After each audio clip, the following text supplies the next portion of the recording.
kurang lebih penyampaian berapa? 45 menit, setelah itu diskusi ya.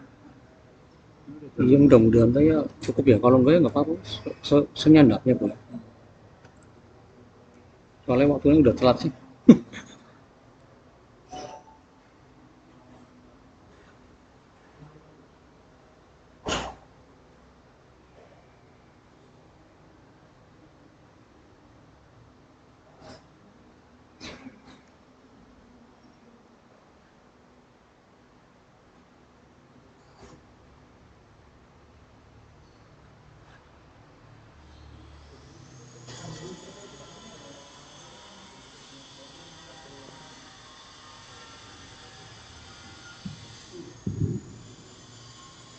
Rekomendasi surat itu tilawahnya. Mau nggak tentang ini aja atau bah 60 bisa yang tentang zakat itu.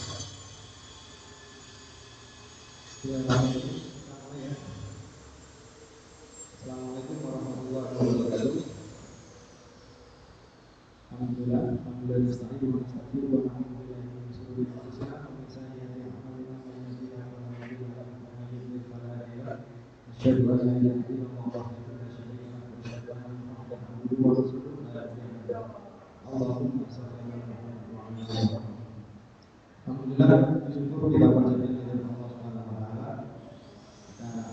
Tujuannya agar kita bisa hadir di sini dengan ilmu yang semoga Allah ridhoi. Hari ini kalau kita akan belajar fikih muamalah dari ahlinya di Ustaz Fatih Alawi. Langsung saja untuk hari ini ya, mungkin teman-teman banyak yang ketika belajar atau ketika setelah ini yang mungkin teman-teman banyak beberapa yang masih dalam perjalanan, kita doakan semoga berjalan lancar. Amin. Setelah 2 pertemuan kemarin kita dengan Ustaz Nurul Sianto, hari ini kita dengan Ustaz Fatih Alawi akan membahas tentang fikih muamalah. Nanti akan langsung saja disampaikan oleh Ustaz.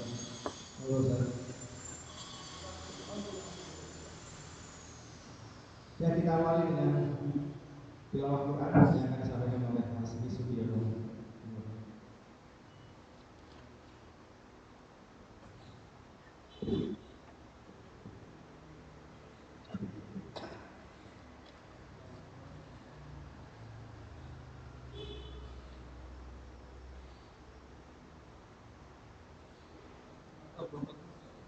60.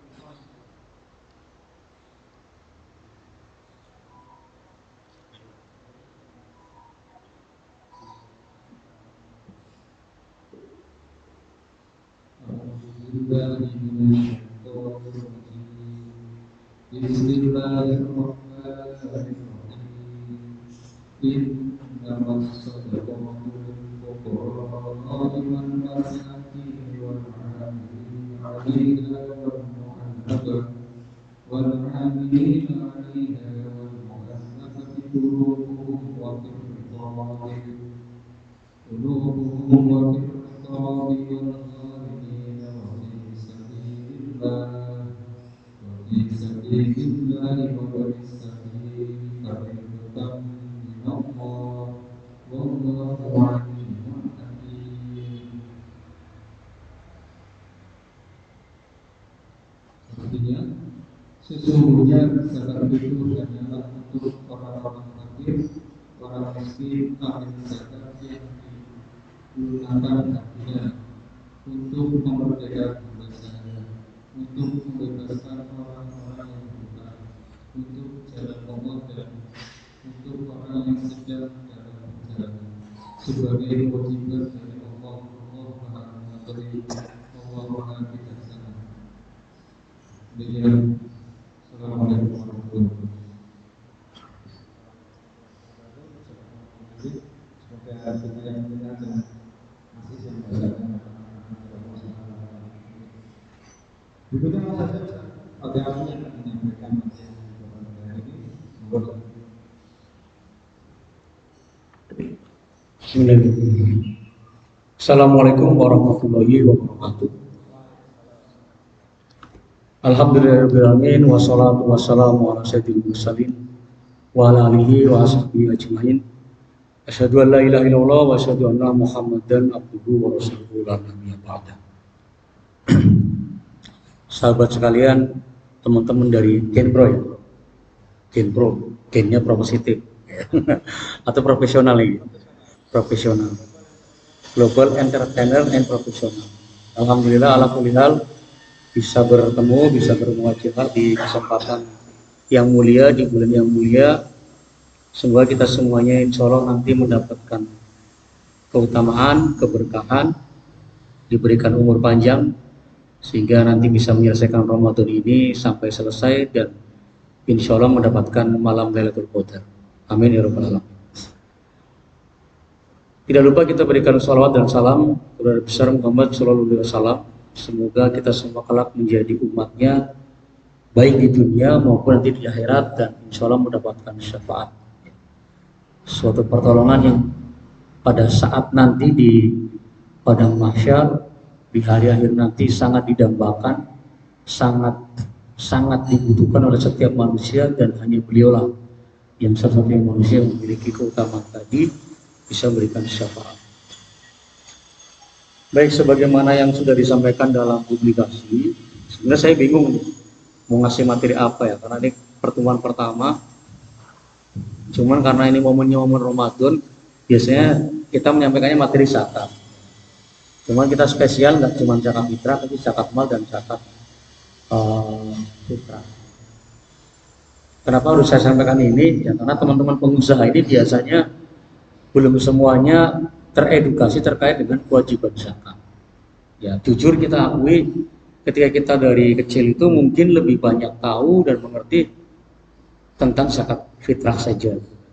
Sementara zakat malu sendiri memang jarang dibahas atau jarang diajarkan sehingga kadang baru kaget dan tahu. Dari Pak Ais sudah mengatakan nanti kalau bikin mau malah 14 materi ya, insya Allah 14 materi awalan semester pertama. Tapi kalau materi ini tentang fikih zakat mal dan sebagainya itu sebenarnya materi suplemen ya, materi tambahan yang lebih kepada akan terkait dengan aktivitas kita sebagai muslim. Jadi mau pengusaha, mau pekerja, mau orang biasa, kalau punya harta yang memang itu diwajibkan zakat, ya maka otomatis terkena taklif dari Allah SWT untuk melakukan zakat. Oleh karena itu bismillah, mudah-mudahan Allah memberikan kita pemahaman, Allah memberikan kita kemudahan dalam mempelajari dan mengamalkan ilmu ini. Kalau kita bicara zakat, ya sudah sering kita dengar ya, zakat itu mensucikan, zakat itu menumbuhkan ya. Dalam artian memang dengan zakat berarti kita mensucikan harta kita. Mungkin ada yang didapatkan dengan cara yang haram atau mungkin yang syubhat. Kemudian dengan zakat juga semakin membuat harta kita berlimpah dan berkah, atau dalam bahasanya adalah tumbuh.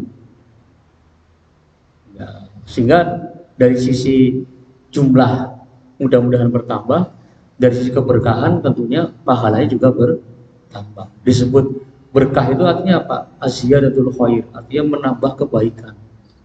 Jadi kalau kita hartanya berkah, umurnya berkah, semakin nambah umur, semakin nambah harta, semakin banyak pula kebaikan-kebaikan yang muncul dari diri kita. Itulah dengan berkah. Sementara kalau dari sisi definisi, zakat itu adalah hak. Hakun muqaddar. Hak yang sudah ditetapkan takarannya, ditetapkan ukurannya. Yajibu fi amwal, yang diwajibkan atas harta muayyanah, yang tertentu.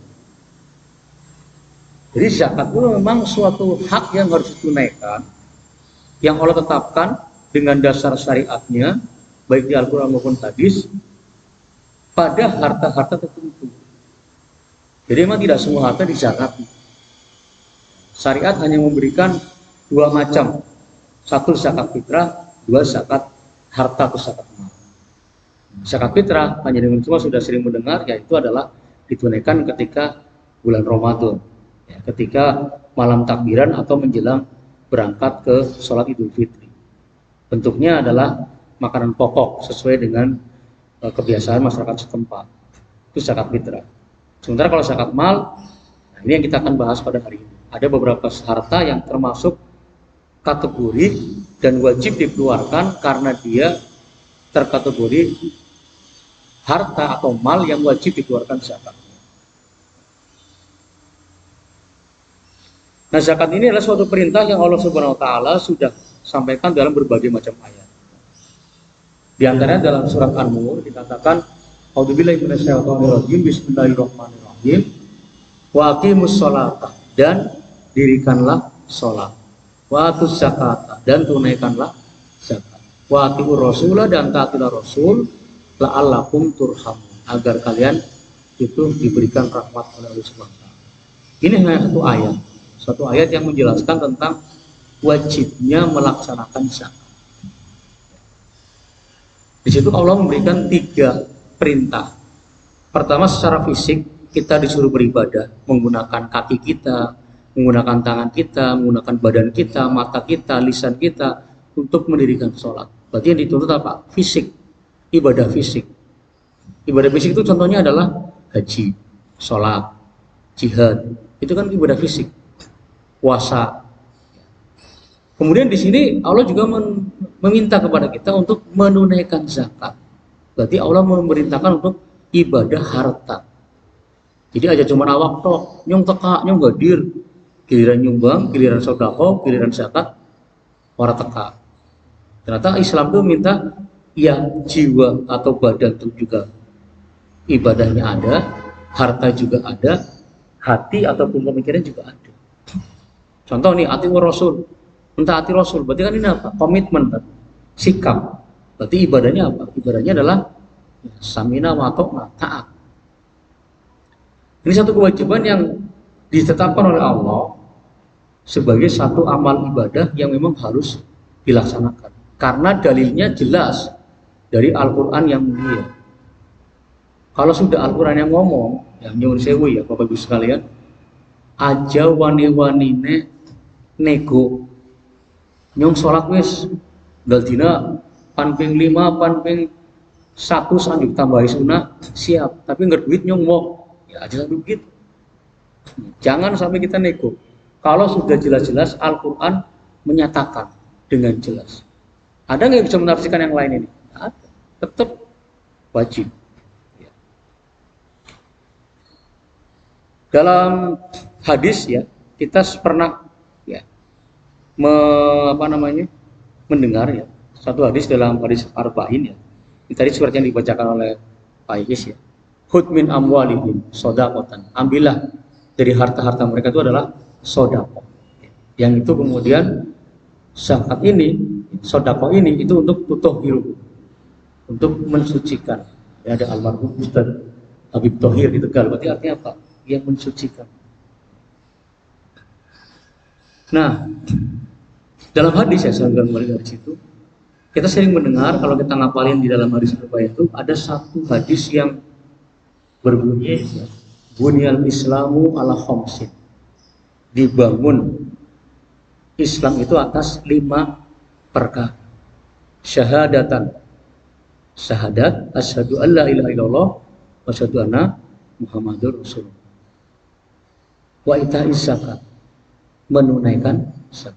Wa iqamis shalah, mendirikan salat. Wa hajjil baita, haji ke Baitullah. Wa shaumi Ramadan. Nah, hadis ini populer sehingga oleh para ulama dijadikan sebagai landasan yang sering kita sebut dengan arkanul Islam atau rukun Islam. Anggur Islam ya, 5 hal ini syahadat, puasa, zakat, haji ya. B orang ngerti, B kemudian melanggar. Kalau bilang rukun itu kayak saka, kayak pilar. Ketika satu runtuh, kira-kira bangunannya berdiri enggak? Enggak. Jadi ketika bangunan itu satu sakanya runtuh, satu pilar runtuh, misalnya ada orang Islam, tapi pas Ramadan orang puasa, boleh nggak kita bilang dia itu orang sudah jatuh kafir? Mungkin belum, tapi dia melaksanakan dosa-dosa besar. Kenapa? Karena dia melanggar pilar-pilar Islam yang harusnya itu, ya Muslim itu harusnya sudah tahu yang namanya orang Islam itu ya Rukunnya 5, syahadat, sholat, puasa, zakat, dan haji. Lah saya nggak bisa haji mas, nggak mampu, nggak apa-apa. Tapi kita yang penting apa? Mengimani dan mengusahakannya terbaik untuk bisa berangkat. Walaupun mungkin sampai akhir hayat kita nggak bisa berangkat, yang penting sudah diniatkan. Lah kalau puasa, kalau zakat, kalau sudah mampu, maka kalau ada yang melanggar, tentunya berdosa besar. Sehingga tidak heran dulu sahabat Abu Bakar radhiyallahu anhu itu ketika ada orang tidak membayar zakat, bahkan berkelumpul, bahkan berkelompok, bahkan membangkang, itu diperangi. Karena mereka mengatakan zakat itu zaman Rasul. Rasul sudah meninggal, maka nggak ada zakat. Nah, sementara Abu Bakar dan para sahabat dengan ayat-ayat Al-Quran tadi jelas zakat ini perintahnya untuk seluruh umat manusia, untuk seluruh kaum muslimin dari zaman Nabi Muhammad sampai hari kiamat, termasuk puasa.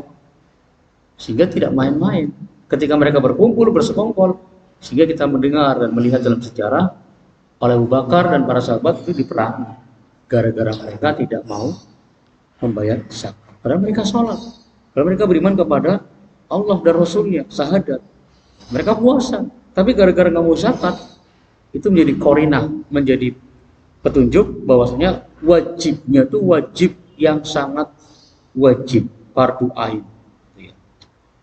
Sehingga apa? Ya harus ditunaikan.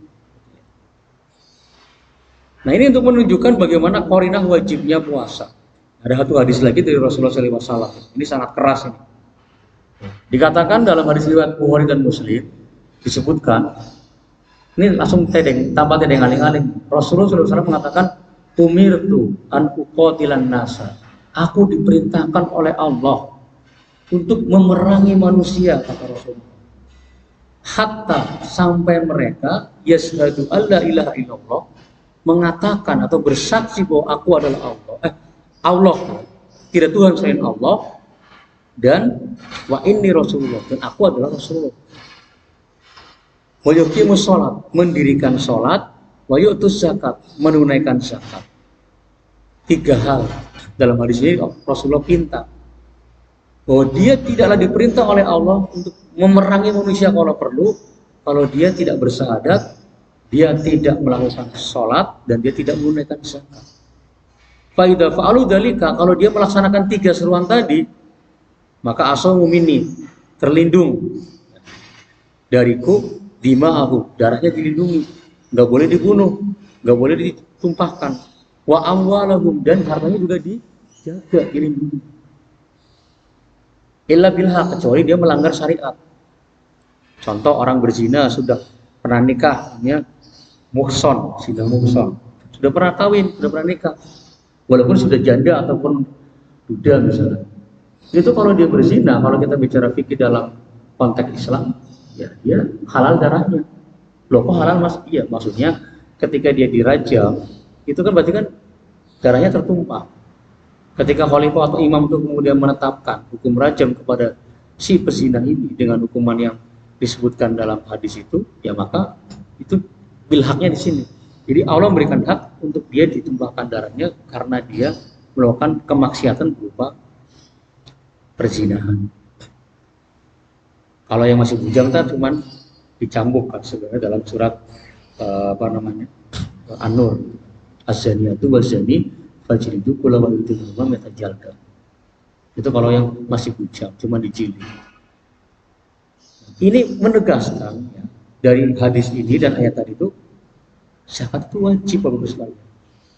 Makanya kita harus belajar, kita harus mengerti agar kita tidak melanggar suatu syariat yang Allah tetapkan berupa zakat. Saking kerasnya tuntutan untuk menunaikan zakat ini. Mas, hadisnya Bukhari Muslim, iya Bukhari Muslim. Levelnya udah level yang sahihah.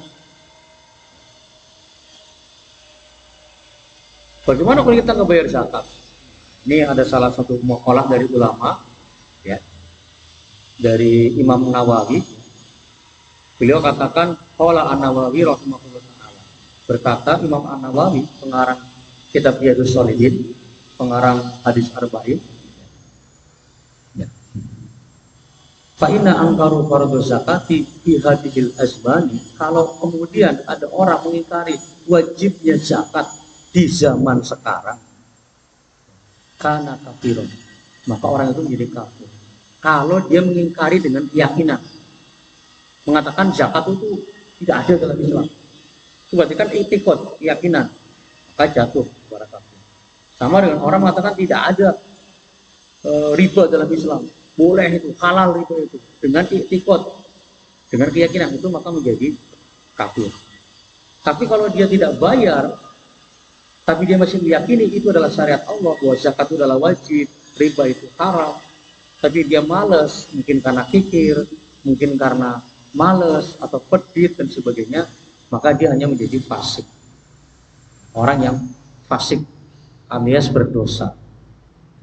Nah, dan ini akan dihitung sebagai apa? Dosa besar. Nah, oleh karena itu Allah Subhanahu wa taala dan Rasulnya meminta kepada kita, kalau kita sudah tahu kewajiban zakat, maka segeralah tunaikan. Segeralah tunaikan. Karena kalau nggak ditunaikan, zakat ini bisa kemudian mengakibatkan harta yang kita punya itu rusak. Harta yang kita punya itu jadi tidak berkah. Jadi ibarat kita punya harta itu, kalau ada yang didapatkan dengan cara yang haram, misalnya tadi kan cerita nih, Pak Is, saya dulu ditransfer Mas, dapat order, tapi saya nggak tahu udah masuk atau belum duitnya. Saya kekeh, itu belum masuk duitnya. Pelanggan bilang udah masuk. Akhirnya pelanggannya udah kalah daripada ribut, tak transfer money. Kita nggak tahu nih, tiba-tiba ternyata ditransfer 2 kali setelah cetak rekening orang. Berarti kan kita dapat duit yang tidak berhak kan, gara-gara kita duitnya dibayar 2 kali. Ini yang merusak. Maka keluarkanlah dengan zakat. Atau para pedagang suka bilang, laris manis Tanjung Kipul, gedangnya manis, pelemnya manis, jeruknya manis, bila ditimbang, jebule kecampur karo sing poso. Akhirnya apa? Timbang misalnya takarannya kurang. Itu kan sebenarnya tidak boleh. Ya, makanya itu bisa merusak. Maka dengan zakat itu bisa disucikan. Karena apa? Karena dengan zakat itu nanti akan mengakibatkan harta kita menjadi tohir, disucikan. Itu faidah ataupun hikmah daripada zakat. Nah, zakat itu kalau konteksnya di dalam zakat fitrah maupun zakat mal itu boleh disegerakan. Misalnya zakat fitrah itu kita boleh membayarkan di awal bulan Ramadan. Tapi kalau di luar Ramadan nggak boleh, karena kan zakat fitrah itu kan artinya zakat yang itu berasal dari kata-kata iftar. Iftar itu artinya berbuka, yang memang ditunaikan ketika kita berbuka, ketika kita itu mau besoknya nggak puasa. Idul Fitri berarti kan hari berbuka. Kalau orang Indonesia mengatakan kembali ke fitrah, suci 00. Jadi kalau di pembahasannya Idul Fitri hari di mana kita sebenarnya kita berbuka. Para puasa mana? Karena puasa malah dosa. Nah, ada satu riwayat dari hadis riwayat Al-Baihaqi, Anal Abasa, seorang sahabat pernah Abbas, Sa'ala Rasulullah SAW, bertanya kepada Rasulullah SAW. Fi ta'jili sodaqatin, dalam perkara menyegerakan pembayaran zakat. Qabla ang tahilla, sebelum datang haulnya, sebelum 1 tahun. Maka kemudian Rasulullah farakhosolahu fidalik, membolehkan. Itulah kenapa saya ambil materi ini. Nanti barangkali panjenengan habis ini paham ilmunya, ngerti ilmunya, ternyata belum sampai haulnya, nggak apa-apa kalau mau dibayarkan sekarang. Kenapa? Karena kalau pas Ramadan, pahala kita berlipat ganda. Ketika menunaikan kewajiban, sholat wajib dilipat gandakan pahalanya. Zakat ditunaikan sekarang juga insya Allah berlipat gandakan pahala kita. Ini juga sama dalam hadis lain, tetap Abbas juga bahwasanya kami, ya salah seorang amil ya, inna qad akhadna zakat al-Abbasi, kami mengambil zakat dari Abbas, amma awalan lil amil, setahun lebih awal. Kemudian dalam zakat, Bapak sekalian, pastikan ambil dari harta yang terbaik. Kalau zakat fitrah, ya kita biasa makannya beras yang paling cantik, paling bagus, misalnya IR atau mungkin masing apik lah menurut panjenengan masing-masing itu, maka itu yang dizakati. Diambil dari beras itu, jangan beras sing medium atau beras sing mungkin sing anak kutune, tapi ambillah dari harta terbaik. Kalau zakat ternak misalnya, ya ambil dari ternak terbaik, sing lemu, sing sehat, jangan sing penyakitan. Kalau zakat sapi juga sama, ambil yang terbaik. Karena Allah itu adalah menyukai yang baik. Ya ayyuhalladzina amanu anfiqu, hai orang yang beriman, infakkanlah, keluarkanlah min thayyibatin, dari yang terbaik dari harta kita.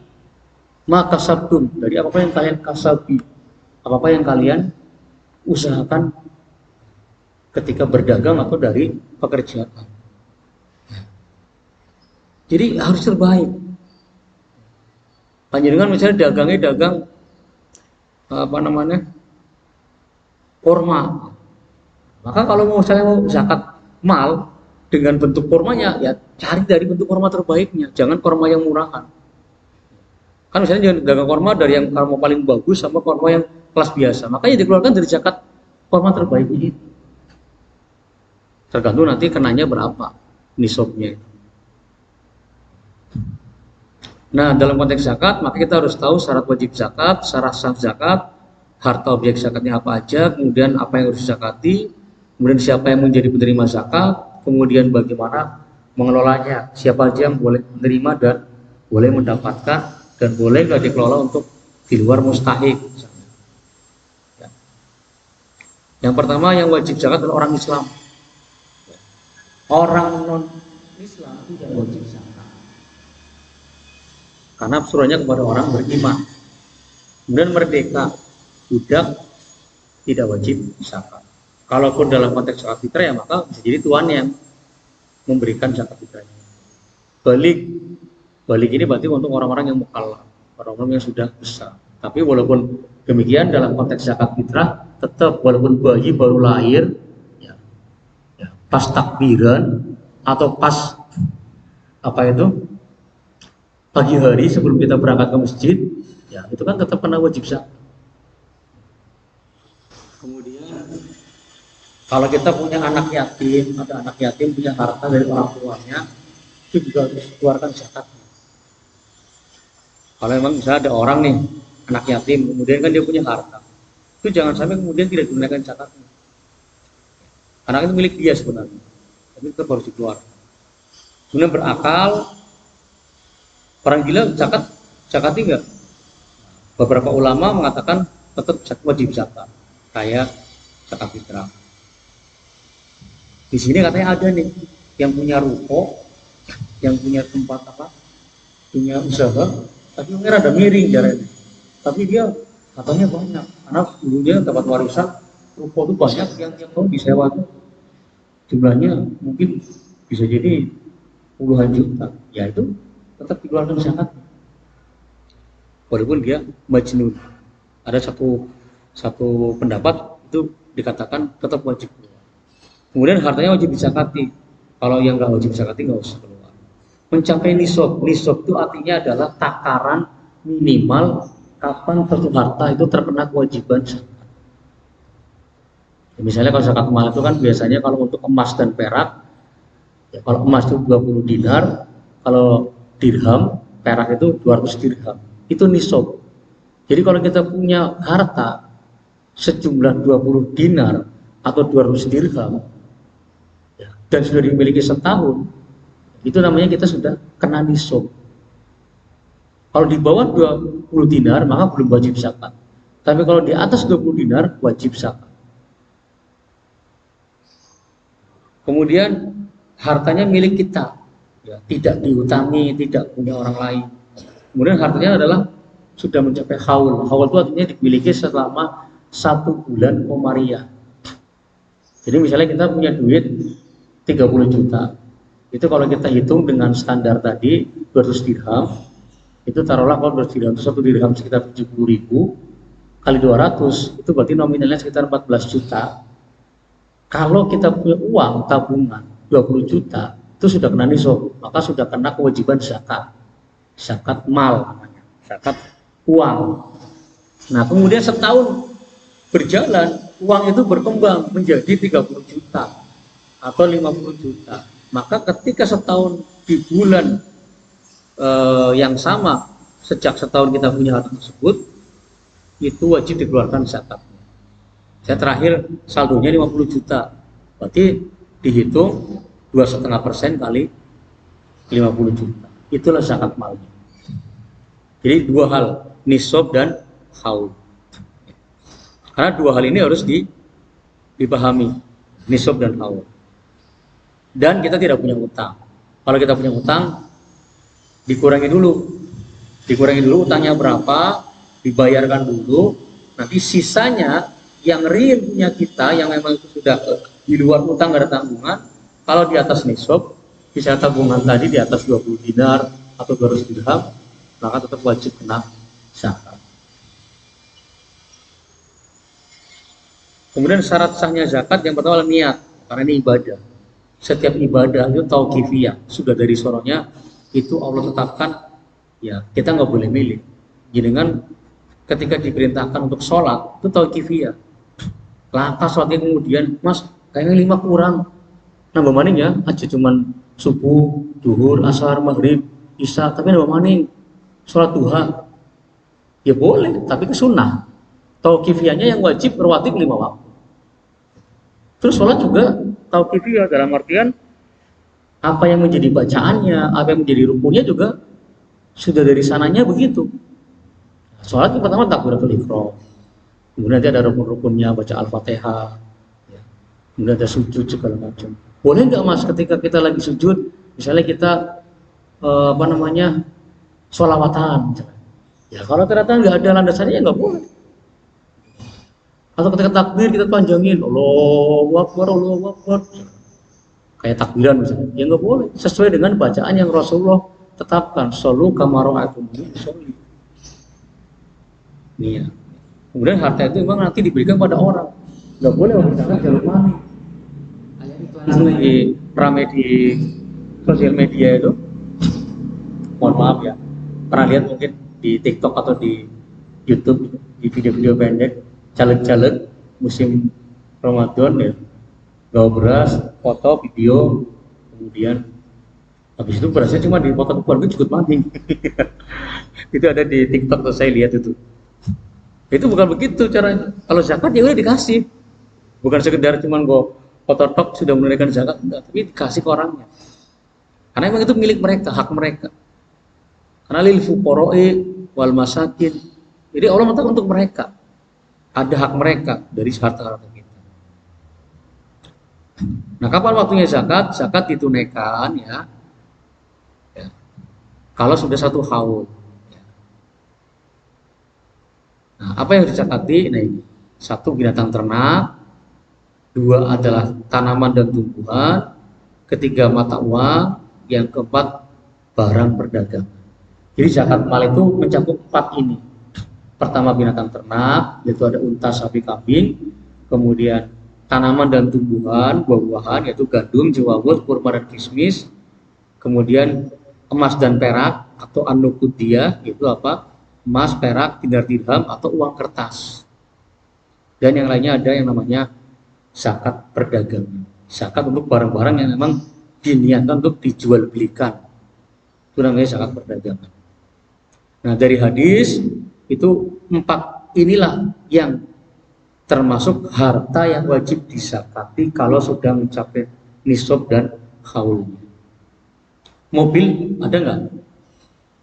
Rumah? Nggak ada.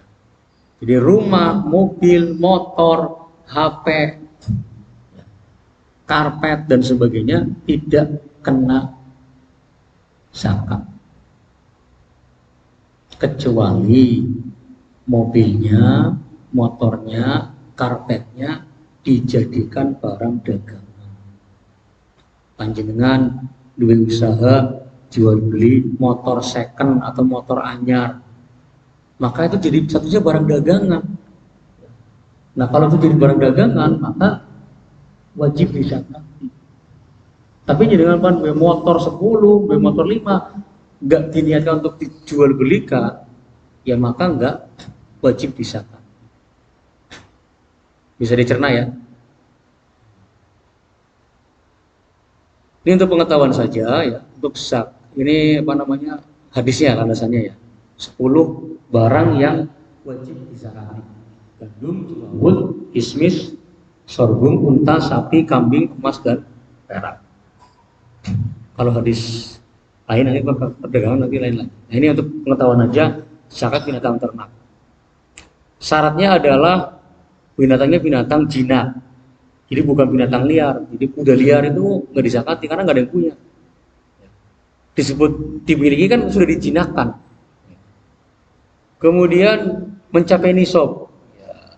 Jadi kalau kita punya ternak binatang kemudian sudah mencapai nisab maka wajib dizakati. Untuk unta 5 ekor, kambing 40 ekor, sapi 30 ekor. Untuk kerbau dalam satu riwayat dan perkataan para ulama disamakan dengan sapi. Ya. Jadi sapa wonge sing duwe sapi 30, wedhus 40, unta 5 itu sudah nisabnya kena zakat. Nanti setahun ke depan dilihat kalau ternyata masih utuh, masih hidup atau berkembang biak maka dikeluarkan zakat. Ini syarat zakat binatang ternak. Dan dia binatang ternak itu digembalakan atau dilepaskan. Kayak koboi, ya. Pernah lihat film koboi ya? Film koboi itu kan sapi-sapinya kan digembalakan di padang rumput. Atau jangan film-film Nabi itu, ya, film Nabi Musa atau film Nabi siapa tuh? Nabi Muhammad itu kan biasanya itu nanti ada profil orang yang menggembala kambing. Itu kan digembalakan, kandangnya paling cuma pagar doang.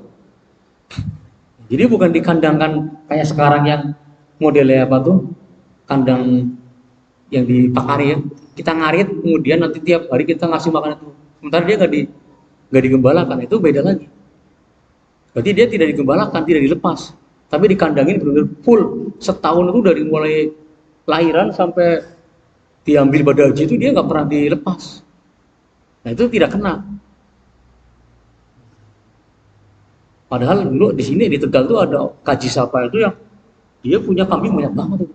Mungkin sehari 40 tuh dijual karena banyak warung sate di Tegal. Ya. Maka kalau dia seperti itu tidak menggembalakan, nanti masuknya kemana? Masuknya ke bisa zakat perdagangan, bisa zakat uang. Karena ketika dia menjual kambingnya itu, dia jadi uang. Nanti kalau setahun dimiliki oleh dia, karena zakat yang zakat uang. Kalaupun masih bentuknya kambing, ya maka zakat perdagangan karena kambingnya kan diperdagangkan, walaupun tidak digembalakan, hanya dikandangin doang. Ada sistemnya kalau sekarang apa namanya itu, dibikin ada ramuannya ya, apa namanya itu? Kalau ternak kambing itu ada formula, itu ada. Itu teman-teman kalau di komunitas itu ada latihan dulu, teman-teman kekar itu pelatihan bikin apa namanya saya lupa formulanya. Jadi integratif itu. Nah, binatang ternak ini hanya untuk pengetahuan saja ya. Nah, ini ancaman teman-teman sekalian. Ancaman kalau kita tidak menunaikan zakat ternak. Di hari kiamat nanti kalau kita tidak menunaikan zakat ternak, siapapun dia yang punya zakat ternak, binatang ternak, maka nanti di hari kiamat ketika saatnya penghitungan amal-amal di padang mahsyar, ketika lagi dihisab manusia itu, maka si kambing, si unta, dan si sapi itu akan nyeruduk, ngamuk. Pada urus sapi ngamuk karo sing duwe, ngincernya karo sing duwe, diamuk, diseruduk, kemudian ketika dia jatuh diinjak-injak oleh semua sapi ataupun kambingnya itu, yang itu nanti semuanya nginjak-injak. Jadi kayak orang ngantri itu injak terus dari mulai depan sampai belakang. Dan nanti kalau sudah baru balik lagi. Selesainya kapan? Selesai kalau manusia semua sudah dihisab baru selesai. Itu ngerinya orang yang punya ternak tapi ketika di dunia tidak bisa. Dia akan apa namanya? Akan ngamuk crossing duit. Ini nisabnya dan takarannya ya. Kalau sapi ini hanya pengetahuan saja karena Saya pikir tidak ada yang punya ini kecuali orang-orang kaya ya. Kayak Pak Harto dulu punya peternakan sapi tapos. Itu kan kalau kayak gitu harus menguasai lahan gede banget. Prabowo katanya punya tuh di Sumatera. Itu kena itu kalau dia memang digembalakan kayak koboi itu kena. Jumlahnya segini nih. Setiap berapa ekor nanti keluar segini. Kalau kambing ini 40 ekor 1 ekor kambing. Ya. Kalau unta ya sama. Kalau unta nggak usah karena kita nggak ada unta di sini. Adanya di kebun binatang, tapi itu kan bukan diternakan, kandangin. Kemudian tanaman dan buah-buahan. Nisabnya adalah 5 wasak atau 652 kg. Zakatnya kalau itu tada hujan 10% dari total hasil panennya. Kalau menggunakan irigasi teknis itu 5%. Ini orang bilang zakat pertanian. Jadi kalau diambilnya kapan? Ketika panen. Nah, kalau panennya di atas 652 kilo, maka kena nisab. Maka dia harus zakat. Berapa jumlahnya? 5% kalau pakai irigasi teknis, 10% kalau tak ada hujan atau alamiah. Nah, zakat tanaman atau tumbuhan itu hanya pada 4 komoditas. Ini khilafiyah teman-teman ya. Ada yang mengatakan semua tanaman pokok. Ada yang mengatakan hanya 4. Kalau 4 dalilnya ini, qala Rasulullah SAW, la ta'khuda, tidak boleh mengambil fi shadaqah dalam zakat illa min hadhil asnaf, kecuali 4. Ya, 4 jenis. Itu apa? Asyair, gandum kasar, intoh, gandum halus. Kemudian az-zabib, kismis, dan tampu, korma. Nah, kalau lihat ini berarti di Indonesia nggak ada, karena di Indonesia ini nggak tumbuh, kecuali kismis ya. Kismis jarang ya, itu semuanya. Orang kurma itu juga pernah ada yang nanam nggak bisa, nggak buah. Dulu ada project di mana tuh? Lampung sama di Indramayu sama di Bogor tuh nggak hasil. Memang bukan habitatnya. Kalau saya mengambil pendapat yang 4 ini saja. Lah Mas, kalau padi gimana? Ya padi itu tidak masuk dalam kategori 4 ini. Walaupun dalam beberapa pendapat mengatakan tetap wajib zakat ketika panen.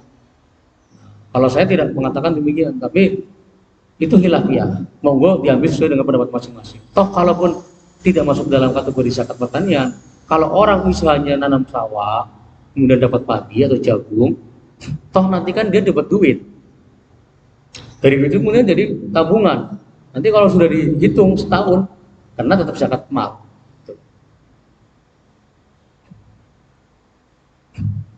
Kemudian ini yang akan kita bahas ini, karena kita ini para pengusaha di sini, komunitas teman-teman pengusaha, saya yakin teman-teman di sini pasti punya. Kalau tadi kismis orang dua, kurma orang dua, unta pamani. Tapi kalau ini orang Indonesia insya Allah punya. Pertama emas, kedua perak, ketiga uang. Ya. Nisabnya 20 dinar, kalau emas, kemudian kalau perak 200 dinar. Kalau dibuat gram segitu ya 85 gram sampai 59. Teman-teman sekalian, bagus sekalian. Nisab ini ya, di zaman Rasulullah SAW, uang 20 dinar dengan uang 200 dirham di zaman Rasulullah itu nilainya setara. Jadi misalnya dengan pantuku korma, ya, yang orang gawe dinar, gawe dirham itu setara. 20 dinar dengan 200 itu setara. 1 banding berapa? 10 ya. 1 dinar 10 itu setara. Tuku wedhus ya 20 dinar. Kalau kita nggak punya uangnya diganti dengan 2 dirham itu diterima. Itu zaman Rasul. Tapi zaman sekarang beda. Ya, uang kita itu ya sekarang tidak berbasis emas dan perak. Uang yang sekarang kita pegang itu nilai intrinsik dan ekstrinsiknya, kalau kita belajar ekonomi itu beda. Nilai intrinsik kan nilai di dalam. Dinar itu disebut 2 dinar, ya emang itu emas, logamnya itu emas. Pan dibuang, pan diapa ya payu, Maunya zaman saiki zaman Rasul tetap emas. Tapi jenengan ini kalau punya rupiah atau jenengan habis umroh atau haji, bawa real dari Arab Saudi. Atau jenengan gawe rupiah, gawe ning Mekah, payu orang. Orang payu. Gawe ning Amerika rupiah, payu orang. Orang boleh mengatakan, wah ini hanya uang mainan. Karena nggak berlaku. Hanya berlaku di undang-undang yang menetapkan uang itu berlaku, itu negara Indonesia. Dan jumlahnya berbeda. Emas dan perak itu sekarang harganya lain, beda. Emas lebih mahal, perak lebih murah. Nah, emas perak ini kita sudah miliki setahun Komariah dan zakatnya 2,5%. Nah, uang kertas kenapa dizakati? Karena dia memiliki nilai. Nilai yang pertama adalah nilai saman, nilai harga. Karena uang ini kita pakai kemana-mana buat beli mobil, beli HP, beli kerupuk, beli cilok, ya. Itu orang mau nerima kan? Berarti ada nilai harga, nilai saman. Kemudian dia juga punya nilai nokudiyah atau nilai mata uang atau pertukaran. Jadi kalau kita bawa kemana-mana itu laku, bisa ditukar. Duit 100 juta ditukar kapling 1 meter. Duit 1 juta bisa beli mobil. Duit 100 juta bisa jadi mahar. Berarti dia punya apa? Punya nilai tukar. Nah itu sama dengan fungsi nilai dirham di zaman Rasulullah, sehingga dia itu dikatakan ada ilatnya, sehingga tetap disakati. Nah saat ini yang lebih murah perak, lebih murah perak. Ini dalilnya ya dari satu riwayat. Kalau Rasulullah SAW, ma min sohibin, siapa aja orang ya, dari sahabat kalian yang itu memiliki ya dahabin emas, wala fidotin dan juga perak, layu adi minha, maka dia tidak menunaikan zakat emas dan peraknya. Ya. Maka apa?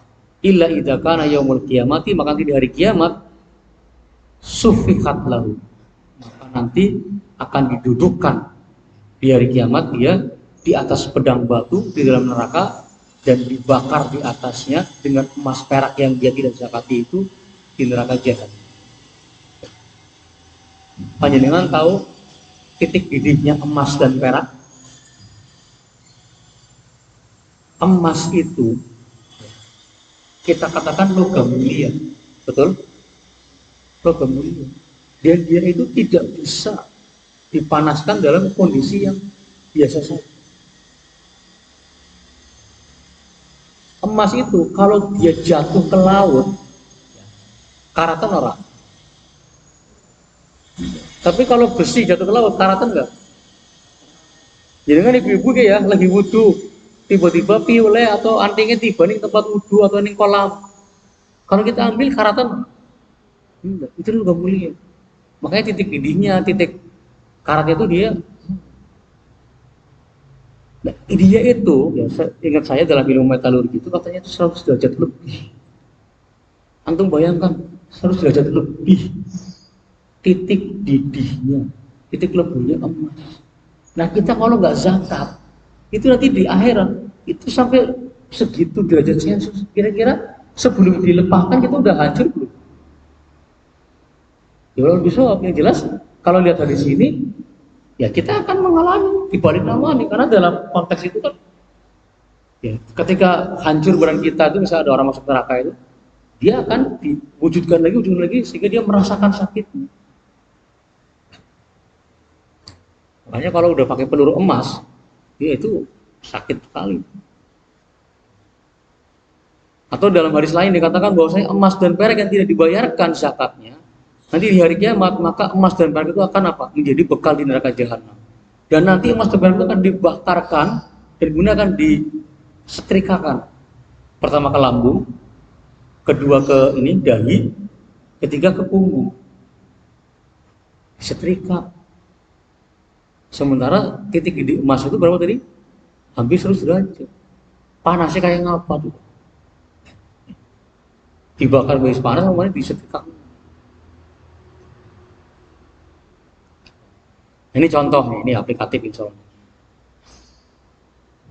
Misalnya 1 Muharram 1444 Hijriah, misalkan uang ya, kita punya uang 20 juta. Nisab emas itu, ini hitungan lama ya, 85 gram kali 850.000.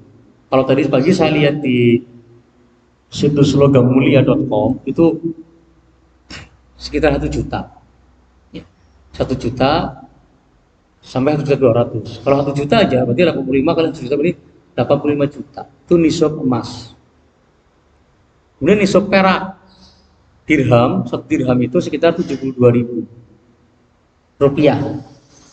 Karena nisabnya 200 berarti 200 kali 72.000 kenanya 14.400.000. Tadi nisab itu kalau zaman Rasulullah emas dan perak itu mau 200 dirham mau 20 dinar dulu nilainya sama. Nah kalau sekarang itu beda, buktinya tuh lebih murah mana? Lebih murah perak kan? Lebih murah perak. Nah oleh karena itu kita menggunakan nisab terendah, yaitu nisab perak. Kenapa terendah? Lebih baik berhati-hati daripada kita ngambil yang tertinggi ternyata kita wajib zakat oleh Allah SWT, kita ambil terendah. Maka tabungan kita berarti di atas nisab, itu berapa? 14.400.000. Jadi kalau kita punya uang pada 1 Muharram 1444 Hijriah, maka sudah kena nisab, sudah wajib zakat pada tanggal segitu. Kapanpun waktu pertama kali kita punya uang yang di atas nisab, itulah kita kena nisabnya di situ. Mas Is dapat orderan, bonus, glota, ya, 50 juta, maka itu sudah kena nisab. Panjenengan dapat warisan ya, dari orang tua atau dari kakek, glota 100 juta, jenengan kena nisab. Kalau kemudian setahun setelah 1 Muharram di masa depan, setahun ke depan, ternyata duitnya masih utuh, maka wajib dizakat. 29 Dzulhijjah, ini berarti tahun terakhir ya, Komariah. Sudah mencapai haul, maka berapa zakatnya? Kalau ternyata duitnya nambah jadi 30 juta, maka zakatnya adalah 2,5% dari 30 juta, yaitu 750.000. Silakan mulai ngitung dewek-dewek. Yang tabungannya pira, yang sing duit cash pira, yang rekening pira. Kalau jenengan sudah memiliki setahun lebih, maka jenengan segera tunaikan. Kurangi utang.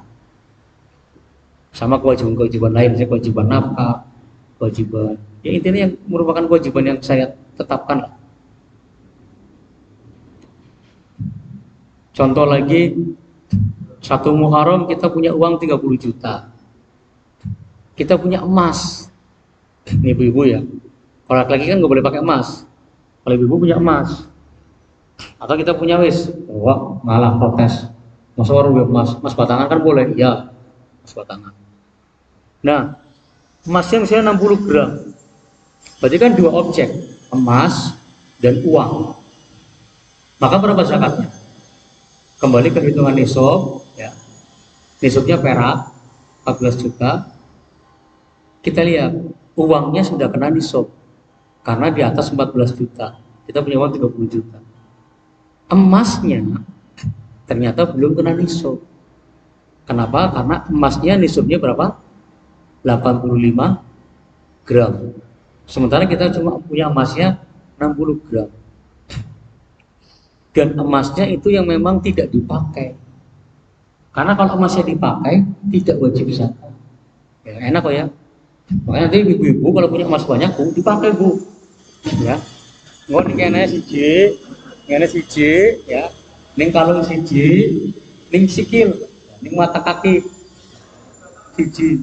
Emas batangan ya nggak dipakai, berarti kan kalau mau dipakai dikalungi. Tapi nggak mungkin. Tapi kalau ibu-ibu, ya, nyuwun sewu ya, ibu-ibu zaman dulu, nyai-nyai zaman dulu, itu pasti kalau punya perhiasan dipakai. Dulu kita kalau lihat orang kaya zaman dulu, ya kan rembel loh, ini pasti hilang lah. Ya. Kalau nyai-nyai itu mesti kita bingung, wis tua, tapi kok emasnya rembel. Kenapa? Karena zaman dulu itu kebanggaan. Nah, itu kalau dipakai tiap hari, juragan misalnya ngitung duit sengaja ngono. Itu kalau ternyata jumlah yang dipakai itu 85 gram lebih, kalau tiap hari dipakai nggak kena zakat.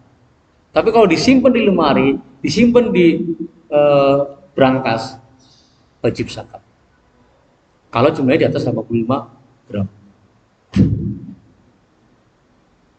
Nah, sudah satu haul, berarti zakatnya berapa? Cuman yang uangnya saja. Uangnya nambah 40 juta, jadi 2,5% dari 40 juta itu 1 juta. Emasnya enggak, karena emasnya belum nisab, tapi uangnya sudah.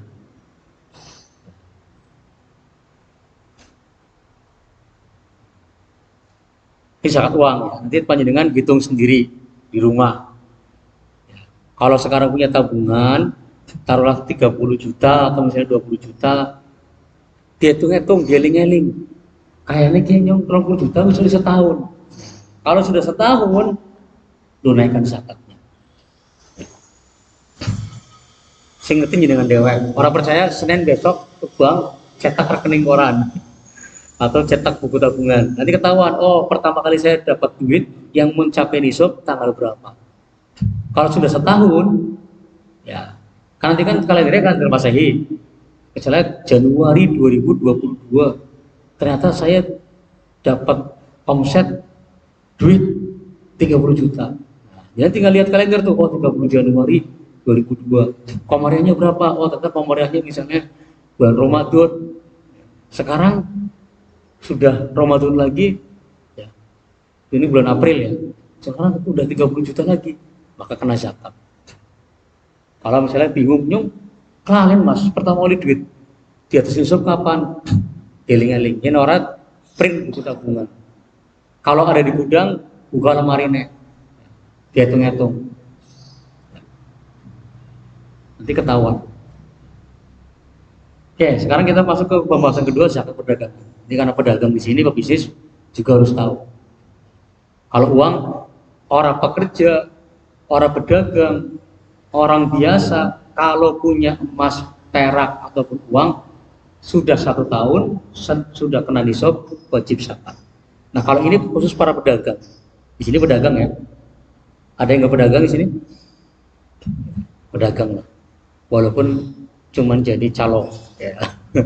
Ini pedagang. Nah, sama nisab, harus sampai nisab. Nisabnya sama dengan nisab mata uang. Zakatnya sama dengan zakat mata uang dan sudah mencapai haul. Besarnya juga sama 2,5%. Cuma kalau punya utang, seutang dagang, maka dikurangi utang. Nah, zakat perdagangan ini, bagus sekalian, dalam fikih disebut dengan az-zakatu urudut tijarah, zakat barang-barang perdagangan. Ingat, barang-barang perdagangan.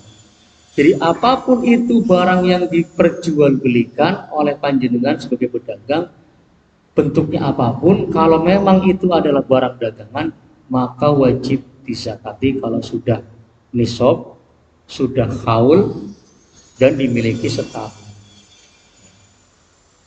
Kenapa? Karena definisi barang zakat perdagangan adalah zakat al-urudu tijarah kullu syai'in, apapun, segala macam apapun, min ghairi nuqud, selain uang. Kalau uang itu nggak boleh diperdagangkan. Boleh nggak jual beli uang? Boleh, tapi harus tahu aturan. Kayak money changer kan jual beli uang, tapi harus tahu hukumnya. Karena kalau pertukaran uang itu nanti ada pembahasan riba, namanya riba fadl, harus tahu. Syaratnya apa? Syaratnya adalah yadan biyadin sawaan bil sawaan. Tangan ketemu tangan alias kontan dan jumlahnya sama. Kalau jenisnya sama. Ini musim lebaran, mau haji, mau Idul Fitri, biasanya banyak jasa-jasa penukaran receh. Sing hati-hati. Kalau belum tahu hukumnya, khawatir kena riba fadl. Nuker duit 1.000 karo receh 5.000, 10.000 sing meling-meling. Nah itu kalau beda jenis, kan 1.000 kan sisa lembar. 2.000 karo 10.000 kan pirang lembar, itu beda jenis. Maka syaratnya apa? Yadan biyadin kontan dan sawaan bisawa sama jumlahnya. Nuker 1.000 ya kembali 1.000, orang 1.000 sama 5.000. Itu riba namanya, riba fadl.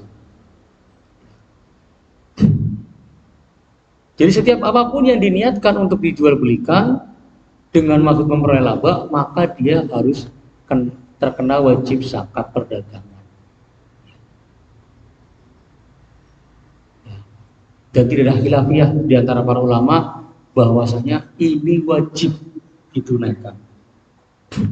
Dalam hadis riwayat Abu Dawud dari Samurah bin Jundub ya, dikatakan bahwasanya qala Rasulullah SAW karena ya'muruna dulu Rasul itu memerintahkan kepada kami an-nukhrijas shadaqat, untuk mengeluarkan zakat minalladzi dari apa-apa alladzi nu'idu lil bai', yang kami tujukan untuk bai', untuk jual beli. Jadi Rasulullah memerintahkan mengeluarkan zakat dari apa-apa yang kita jadikan sebagai barang dagang. Makanya tidak ada khilaf dari para ulama, ini wajib dizakati. Dan juga ijma dari sahabat dalam suatu riwayat di Umar bin Khattab ya, bahwasanya Umar bin Khattab itu pernah berkeliling. Kemudian ketika dia berkeliling menemui seorang pedagang bernama Hammas. Abu Amr bin Hammas dari ayahnya berkata bahwasanya ya Hammas, hei Hammas, addi zakata malik, tunaikanlah zakat dari barangmu, barang daganganmu. Maka Hamas berkata, mali, tidak ada di sisiku malun, harta, kecuali ini nih, ji'abun wa admun, kecuali anak panah dan kulit. Maka kata Umar, qawimha, takar nilainya berapa? Yang jual anak panah ya, yang jual karpet, yang jual mobil, yang jual motor, maka ditakar tuh berapa rupiah barang dagangan kita itu. Ya, saya tadi panjenengan punya barang dagangan saya jualan HP nih. Dia punya konter HP, jualannya HP. Ditaksir berapa rupiah itu semuanya. Jumlahnya berapa? Misalnya jenengan punya stok HP di toko itu, karena HP dijual belikan ya. Taruhlah setelah ditaksir itu jumlahnya adalah 100 juta nilainya. Tetapi ulama mengatakan bukan nilai kulakannya, tapi nilai jual. Jadi itu nilai jual. Jadi kan punya stok 100 HP. Itu kalau dijual taruhlah satu HP-nya taruhlah 5 juta misalnya atau 2 juta. Itu nilai jual loh, bukan nilai kulakan. Nah, maka di total semuanya kalau sudah setahun dan di atas nisab zakat. Mas, etalasannya sih zakati orang-orang. Karena yang disakati barang dagangannya apa? Ini dagangannya HP ya, yang zakati HP. Kecuali jangan dagangannya etalase. Lah kontrakannya Mas, biaya sewa. Enggak, itu bukan yang disakati. Jangan dihitung. Di luar. Jadi apapun yang dijual belikan, saya dagang ciloknya, maka ciloknya yang dihitung. Saya dagang mobil ya, mobilnya dihitung, motor ya motor, bahan kimia. Teman saya di daerah Brebes usahanya toko buat pertanian, buat obatan. Jadi pupuk urea kan 1 kilo kan, sekuaring kan gak ada 200.000. Ya. Terus botol sama ini pestisida, kadang ada yang 100, ada yang 500.000. Dan dihitung apa? Nilai jualnya bukan nilai kulakan. Maka ini tentu bayar zakat. Karena toko walaupun seetalase prop, seetalase loh. Seetalase prop itu dia sampai ratusan juta. Nah, pupuk urea kita beli di mana penyuplai pupuk itu 1 waring 1 ton kali 200.000 ya. Padahal ngedolnya paling cuma 2.000 perak. 200.000 ping 1 ton berarti berapa? Ya taruhlah 1 ton itu ada 1.000 waring misalnya. Ya udah tuh zakat dikeluarkan zakat. Kalau dagangannya apa tadi? Dagangan barang-barang pestisida. Ya. Masnya dagangannya kodok. Nanti ada beda lagi tuh. Kayak kucing. Ketika nisab sudah nisab pertama, Jadi kita buka toko pertama nih, kita buka toko pertama kan mesti kan kulakan. Itu kalau sudah sampai nisab, misalnya kita kulakan aset toko kita itu kulakan awal 50 juta misalnya, berarti itu sudah nisab, kena nisab. Kemudian setahun ternyata dihitung aset toko kita jadi 100 juta, maka itu ditunaikan 1 haul. Jadi hitungnya dari pertama kali kita bikin toko. Kalau pas bikin toko kita sudah mencapai nisab, maka dizakati. Jadi kalau belum enggak. Ini contoh hitungannya nanti. Contoh perhitungannya. Nih. Jadi zakatnya 2,5%. Ya. Kalau dia sudah mencapai nisab emas atau perak dan sudah 1 haul.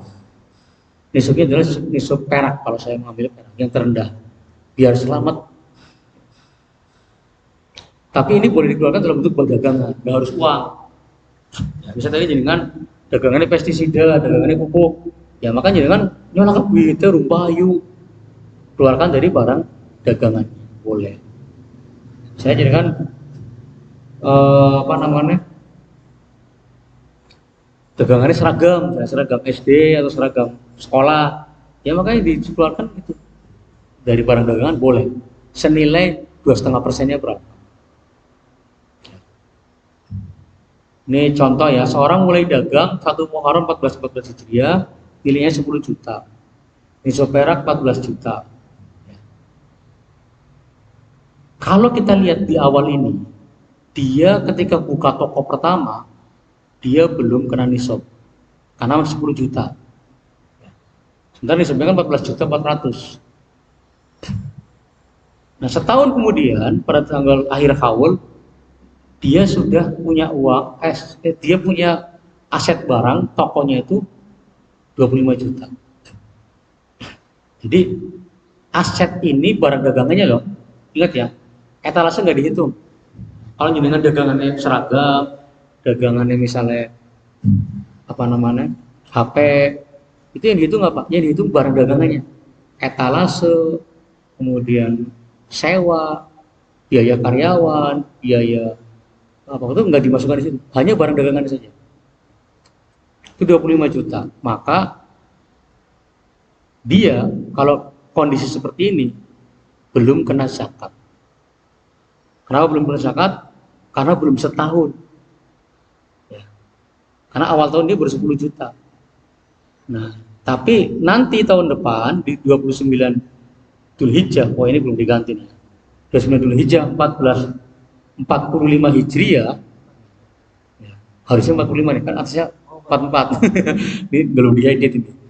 Itu harusnya berarti dia udah nisab tuh, maka nanti di akhir tahun dia kena zakat. Karena nisab pertama tuh 25 juta itu. Contoh buka toko awal aset dagangan 25 juta. Ya. Kemudian nisabnya segini. Ini sudah sampai nisab nih, awal buka toko sudah kena nisab, berarti dia sudah siap-siap harus siap zakat. Nah di akhir tahun dia ternyata barang dagangnya bertambah karena perkembangan bisnis jadi 50 juta,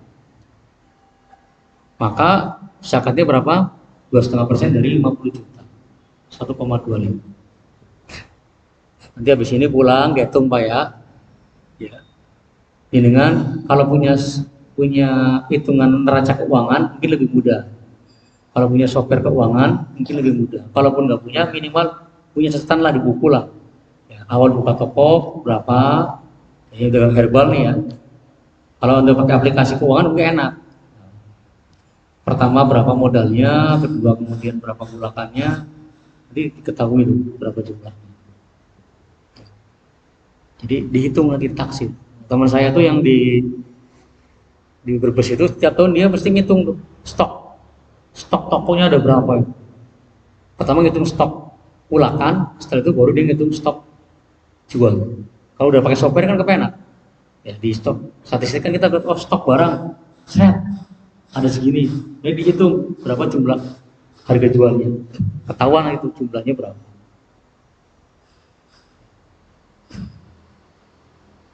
Nah tapi pedagang juga kadang-kadang punya utang kan. Jadi kan misalnya sebagai pedagang kadang utang bakul, utang pabrik, atau utang kepada supplier. Nah, itu kalau punya utang dikurangi nanti utangnya. Misalnya barangan 30 juta, kemudian punya utang 20 juta. Maka kalau akhir haul, ya diutang dikurangi. Berarti 30 juta kurang 20 juta, 10 juta. Nah, kalau kayak gini, nggak kena zakat. Karena akhir tahun nggak sampai kena nisab. Itu kalau punya utang. Kadang kan kita ada modelnya kan juga di situ membayar. Berarti kan utang itu. Utang dagang. Tapi kalau sehat, barang teka bayar, berarti nggak punya utang. Maka tidak usah dikurangi utang. Ingat ya, utang dagang. Kalau utang personal nanti mesti zakat uang, zakat mal. Saya jangan punya utang pribadi nih ke saya atau ke siapa gitu. Kalau itu bukan urusan dagang, mengurangi ke sana. Utang uang. Ini dalilnya untuk zakat bagi orang yang punya utang. Ini ada satu hadis, orang punya 100 dirham, tapi punya utang juga harus dirham, maka tidak wajib zakat. Karena setelah dikurangi kan kosong, nggak punya harta dia. Emang sampai nisab, tapi kan utangnya sama, maka nggak.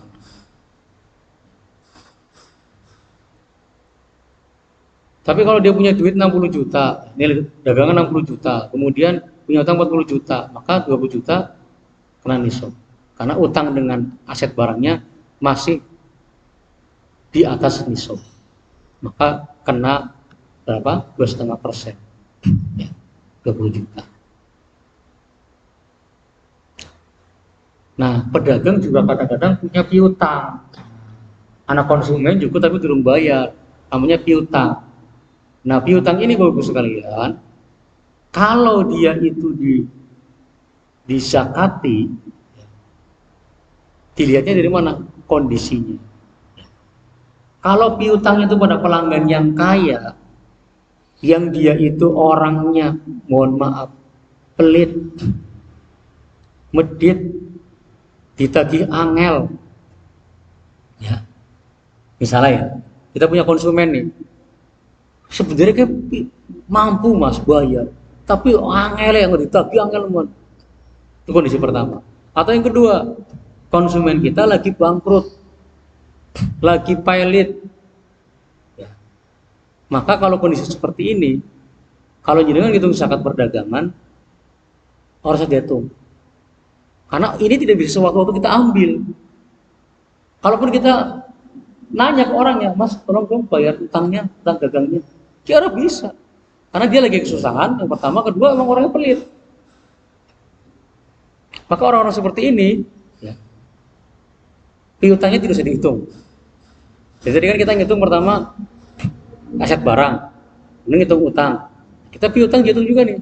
Kalau karakter yang berhutang kayak gini, maka jangan dihitung.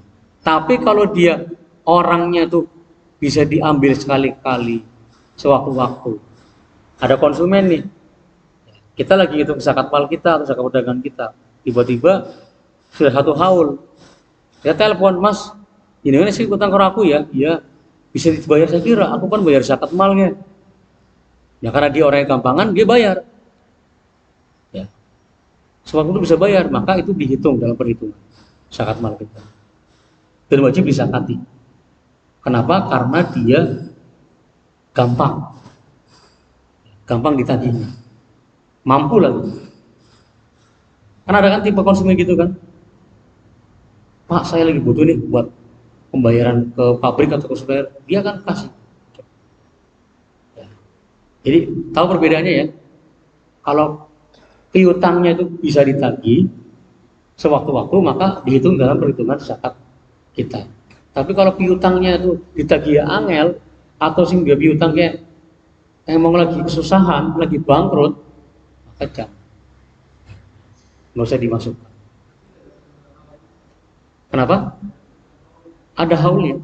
Misalnya kita lagi ngitung sudah setahun nih, pas kita ngitung setahun, tiba-tiba saya ingat di neraca keuangan saya itu saya punya piutang. Jadi kita udah ngitung aset, udah ngitung utang, kemudian yang dimasukkan apa lagi? Piutang. Di piutang itu dimasukkan dalam perhitungan zakat mal. Kalau utangnya mudah tagih sewaktu-waktu. Jadi ada 3 ya hitungannya ya. Aset dagang kita, kemudian utang dagang kita, sama piutang dagang kita. Pada saat kita menunaikan zakat. Iya, pada saat kita sedang hitung zakat mal atau haul itu, kita hitung ada nggak piutang yang belum dibayarkan ini? Enggak, piutang yang pada saat kita lagi hitung. Saya jangan sekarang mau bayar zakat mal nih. Jangan kita lihat laporan keuangan. Oh, aset toko 50 juta. Utang dagang 10 juta. Piutang tagihan-tagihan 10 juta. Nah, makanya dengan untuk piutang telepon atau kontak orangnya, sampaikan saya mau zakat mal, tolong barangkali bisa dibayarkan biar saya bisa. Kalaupun enggak, Mas, oke, saya bisa bayar tapi enggak sekarang. Saya bayarnya 2 minggu lagi, tetap dihitung. Walaupun dia belum bayar, tapi kan dia sudah mengatakan akan dibayar cepat. Dan kita tahu track record dia. Memang dia itu kalau mau 2 minggu ya 2 minggu, besok ya besok. Maka kalau orangnya gampang seperti itu, mintalah dihitung dari neraca itu. Tapi kalau enggak, ya udah nggak usah dimasukin. Nah, ini untuk pengetahuan tentang bulan-bulan Islam. Jadi Muharram, Safar, Rabiul Awal, Rabiul Akhir, Jumadil Awal, Jumadil Akhir, Rajab, Sya'ban, Ramadan, Syawal, Zulqa'dah, Zulhijjah. Kenapa saya sampaikan pada saat Ramadan? Tadi saya sampaikan di awal di pembahasan materi, zakat itu boleh dibayarkan sebelum haulnya. Boleh muajjalan, boleh didahulukan. Nggak harus satu haul. Tadi kan sahabat Abbas itu kan diambil zakatnya sebelum 1 tahun. Boleh nggak? Boleh.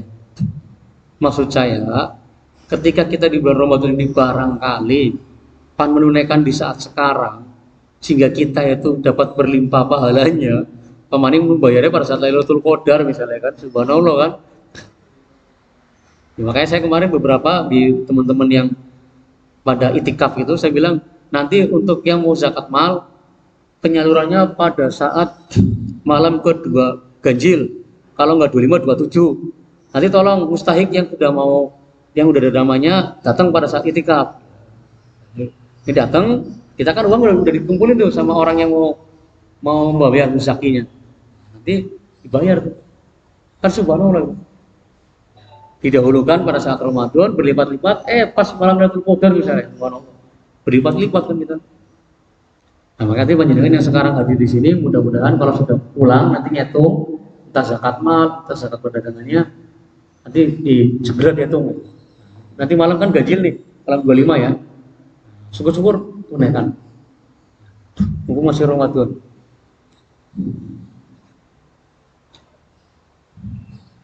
Nah, kepada siapa zakat ditunaikan? Diberikan yang pertama adalah ini. Tadi sudah dibacakan oleh Pak Yis ya. Innama shadaqatu lil fuqara'i, fakir, miskin, amil, ya. Kemudian mu'allaf, al-mu'allafati qulubuhum. Kemudian riqab, budak yang ingin dibebaskan. Horimin, orang yang berutang. Saki sabilillah, orang yang berjihad di jalan Allah. Ibnus sabil, orang yang sedang musafir. Ya. Itu adalah 8 asnaf yang Allah Subhanahu wa taala sebutkan di surat At-Taubah ayat 60. Dan kami mengambil pendapat hanya 8 inilah yang berhak mendapatkan zakat, baik zakat fitrah maupun zakat mal. Jadi kalau panjenengan mau menyalurkan zakat perdagangan, zakat mal atau zakat fitrah, 8 golongan inilah yang berhak menerima. Ya. Kenapa? Di sini menggunakan innamal shadaqatu lil fuqara. Di situ menggunakan huruf lam.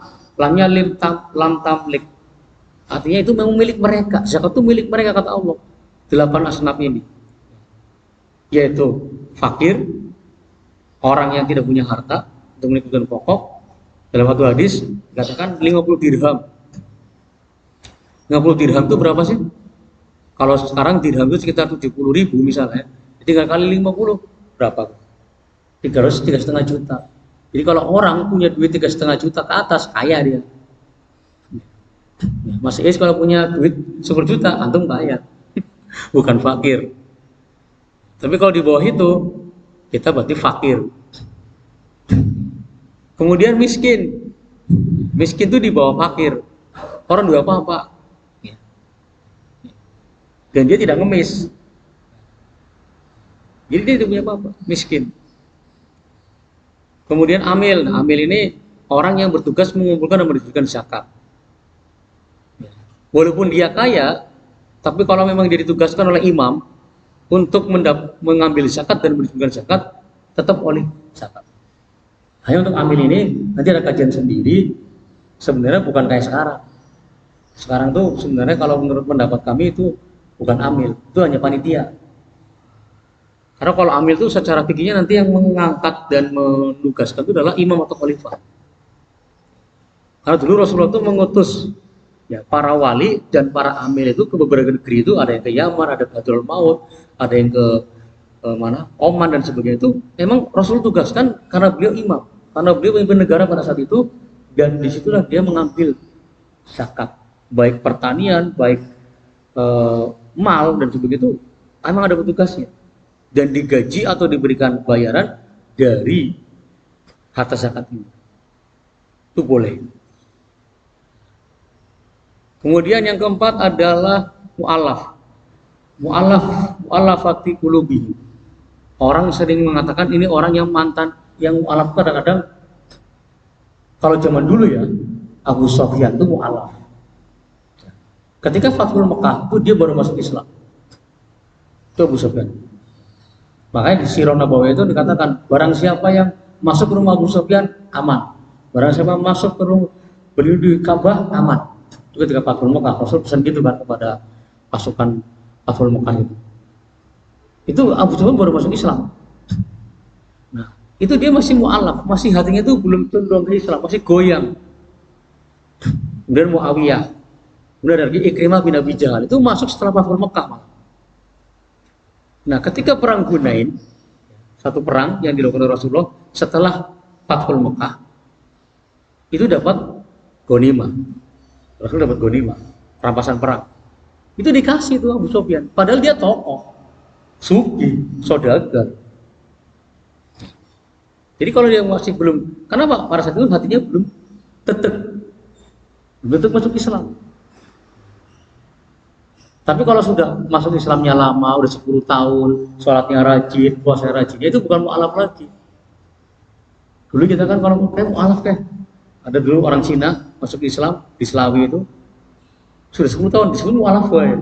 Padahal itu 10 tahun dia sekarang sholat bahkan jadi imam masjid. Ya berarti bukan mu'alaf lagi karena sudah tetap kepada Islam, sudah sabit qulubina alal Islam. Kemudian budak. Nah ini kalau budak sekarang nggak ada. Kalau dulu budak itu boleh ada perjanjian dengan tuannya. Tuan, saya berapa harganya kalau saya mau bebas? 100 juta. Nah, nanti imam atau khalifah itu atau Rasulullah itu mencari tuh mana budak-budak yang belum dibebaskan. Nah, ketika amil mengumpulkan zakat, baik zakat mal, zakat perdagangan dan sebagainya itu, maka dia kumpulkan oleh Rasul di Baitul Mal. Nanti budak-budak yang mau dibebaskan itu, nih, bayar ke tuan kamu, bebas. Dulu kayak gitu. Kemudian ghorimin, orang berhutang. Nah ini kalau ini banyak. Orang yang berhutang karena untuk memenuhi kebutuhan atau untuk memperbaiki hubungan karena mungkin sudah terjatuh dalam, atau membayar diat. Diat itu misalnya kayak membunuh orang kemudian tanpa hak dan dia tidak dikisos, maka bayar diat. Diatnya kan 100 ekor unta yang 40 diantaranya bunting. Nah itu mungkin dia nggak punya, miskin, keluarga miskin, ya udah dibayar dari duit zakat. Boleh. Itu hutang. Kalau sekarang bagaimana? Oh banyak sekali. Komunitas-komunitas anti riba ini banyak. Tapi pastikan dipilihlah orang-orang yang berhutang karena kebutuhan, bukan karena gaya hidup. Kalau hidup kan banyak. Pengen tuku mobil hutang, pengen tuku rumah hutang, itu gaya hidup. Tapi memang misalnya dia sudah hari-hari beli susah, itu ghorimin itu. Orang-orang yang hutang sangat berat, silakan diberikan zakat, boleh. Kemudian fisabilillah. Nah ini ada perbedaan pendapat. Kalau di desa-desa biasanya guru-guru ngaji dapat. Kalau saya pribadi untuk fisabilillah itu ya maknanya ya disebut fisabilillah atau jihad itu ya qital, al-qital lillahi kalimatillah, berperang untuk meninggikan kalimat Allah. Itu definisi jihad. Ada nggak sekarang? Ada. Palestina itu jihad. Gitu. Myanmar, ya jihad. Makanya masih ada. Oke, kalau zaman Rasul kan dikumpulkan, kalaupun Madinah nggak perang, tapi negeri lain kan lagi jihad, tapi oper ke sana. Bisa untuk perebutan pasukan, bisa untuk mendirikan pabrik dan sebagainya. Ibnu Sabil, orang yang kehabisan bekal. Nah nih, biasanya musim mudik banyak. Ya. Lagi duduk di sini, telepon Mas, tetangga saya di terminal butuh uang, kehabisan duit. Nah itu Ibnu Sabil tuh. Kalau kehabisan, mungkin di bius, mungkin di hipnotis. Nah itu boleh. Walaupun dia kaya di rumahnya, tapi kan saat ini dia kehabisan bekal, boleh. Nah itulah yang merupakan mustahik zakat. Nah ini beberapa tambahan aja kesepakatan ulama tentang siapa itu amil. Jadi amil zakat itu adalah orang yang ditunjuk oleh imam atau khalifah untuk mengambil zakat. Ini satu keterangan di dalam kitab Al-Um kata Imam Syafi'i ya. Ini juga mengatakan bahwasanya al-amilina, orang-orang disebut amil itu apa? Yaitu adalah orang-orang yang dia itu diberi tugas oleh imam atau penguasa untuk mengambil dan memberikan zakat. Makanya mohon maaf bagi para sahabat sekalian yang mungkin saat ini ya, menjadi lembaga donatur atau lembaga pengumpul zakat, hati-hati ya. Karena zakat itu tidak boleh diberikan selain 8 asnaf. Zakat nggak boleh dikasih untuk sekolah, untuk masjid, untuk rumah sakit itu nggak boleh. Ya. Ini sudah coba dikaji, zakat itu hanya 8 asnaf itu. Hatta ada orang mengatakan boleh kok menurut Syekh Yusuf Qaradawi. Ternyata setelah dibuka itu dalam fikih zakat yang Syekh Yusuf Qaradawi itu juga ternyata tetap 8 asnaf itu. Nah, kalau mungkin ada yang bekerja di untuk rumah zakat atau mungkin di lembaga-lembaga zakat itu ya, kalau bisa dipisahkan. Kalau yang akadnya zakat hanya 8 asnaf. Tapi kalau akadnya infak, sedekah, monggo, mau buat masjid, mau buat sekolah, mau buat truk. Kalau infak, sedekah nggak apa-apa. Tapi kalau zakat ingat 8 asnaf itu saja.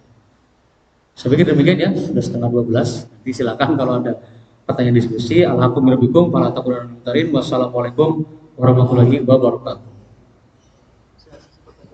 Ya sebentar mungkin. Bagi Bapak Ibu yang ingin menanyakan suatu hal.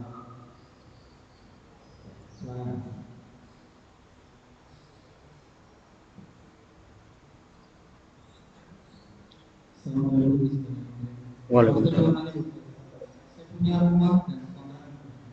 Apakah zakat dikeluarkan setelah kontrakan habis? Ya. Kalau kontrakan itu dia bukan barang dagangan, tapi kan itu barang sewaan. Makanya dengan masuknya hasil dari uang sewa itu kan jadi akan tabung. Nanti setahun kalau yang sudah dihitung dan kena haul dan nisabnya dibayarkan. Maksudnya zakat.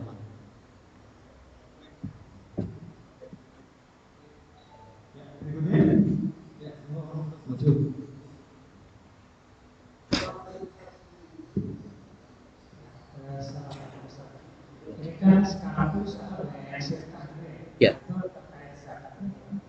Ya. Untuk syirikah zakatnya adalah zakat itu fardu ain, artinya fardu yang ditetapkan untuk individu, bukan untuk kelompok atau untuk jamaah. Jadi kalau kemudian dengan bersyirikah dalam bentuk bisnis, maka hitunglah persentase kepemilikan modal masing-masing itu yang kemudian disyaratkan. Kalau memang itu barangnya masih ada.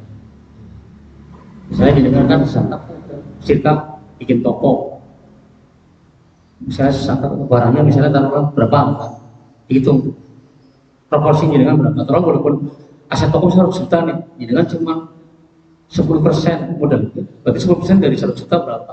Itu miliknya dengan. Begitu nanti itu.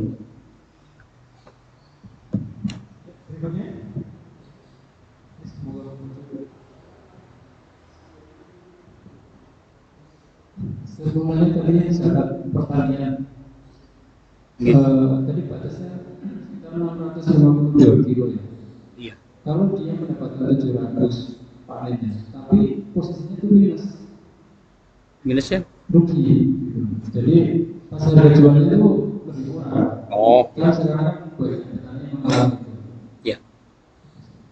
Ya tadi kan kalau pertanian standarnya nisabnya kan gramnya ya, gramnya atau wasoknya 5 wasok.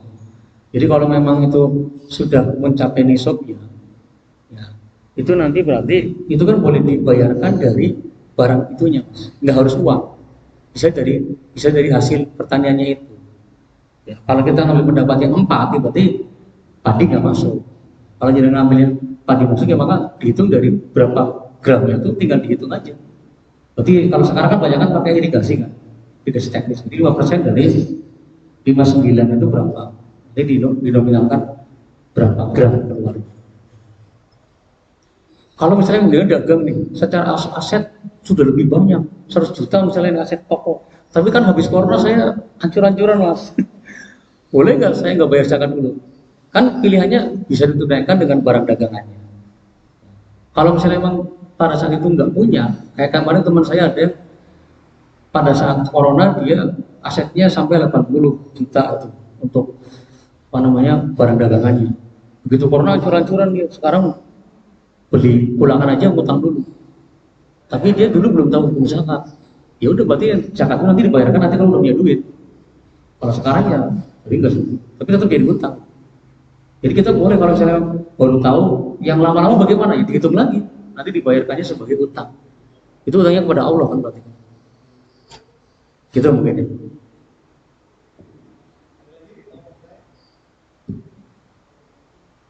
Cukup. Cukup ya? Iya cukup. Ada untuk Ya gitu aja cukup. Itu dengan itu aja. Oke, alhamdulillah materi hari ini insya Allah sangat bermanfaat ya di momen yang tepat bulan Ramadan saatnya kita untuk membayar zakat karena pahalanya beribadah.